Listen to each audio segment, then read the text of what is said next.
Right, so unlimited substitutions, I finally get to talk about them because Jürgen Klopp has had a moan earlier in the week. He claims that the players are at the edge, in his own words, and he wants substitutions in the Premier League to go up from 3 to 5. I'm going to do you one better, and I'm going to explain to you why I think there should just be unlimited substitutions in football. Listen, no one's ever agreed with me on this, but I'm going to convince you. As I always say, if you like this type of content, hit like, subscribe, you might as well, jump in the comments, ask me questions, and away we go. Alright, okay, so firstly, let me explain what I'm proposing, okay? Then I'm going to give you 4 reasons why we should move over to unlimited substitutions. What I'm suggesting is that within a football game, 90 minutes, you should have a limited number of substitution breaks, so, maybe 5, up to 5 as needed. But within those substitution breaks, you can substitute on and off as many players as you want, roll in substitutions, players can come on and off as is needed, okay? It's not that deep, I'll be honest. It's done in other sports very effectively, and it's just not an issue. But let me explain to you why it should be in football, okay? Number 1, and you will agree with me on this, okay? The demands of the game are changing. If we look at the 3 substitution rule, it came into place in 1995. That's almost 30 years ago. We know in that 30-year time period, players are now playing more games, they are now covering more distance per game, and they are now participating in more sprint activity per game, both in terms of frequency of sprints and distance sprinted throughout a game, okay? So the demands of the game are changing. The footballer of today is a different beast, okay?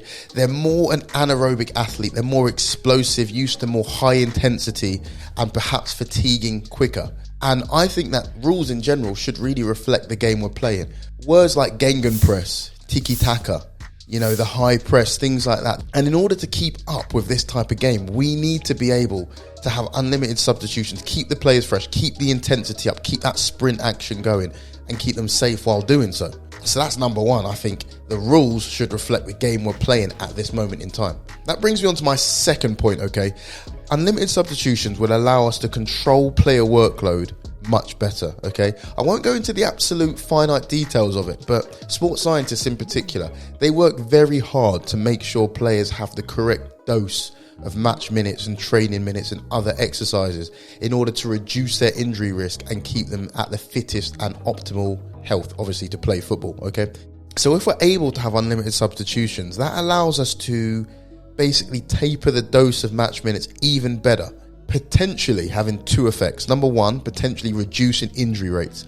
Reducing injury rates, listen, that's beneficial for everyone, every stakeholder, the player, the team, the fans, and probably long term it can prolong a player's career. In addition to this, managing the workload better enables us to control fatigue of players much better.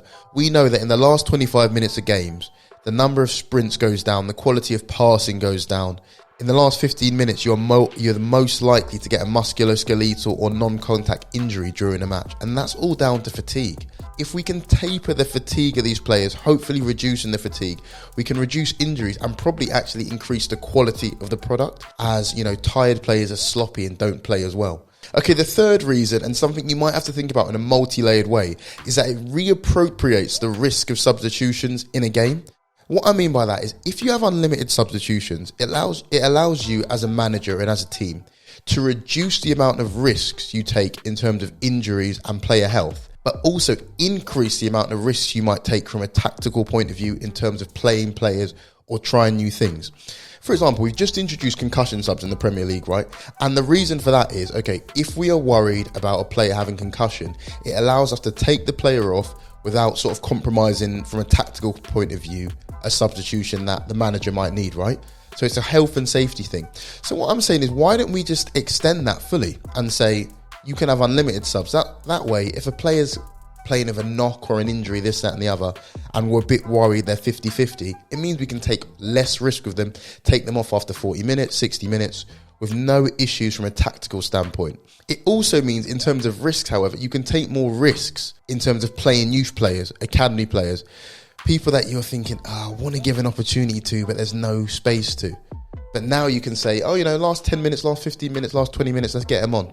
And in the long term, that bloods the player, doesn't it? They can develop more, they can get a chance to shine. Some of these players have been at the club since they're 8 years old, 9 years old, waiting for their opportunity.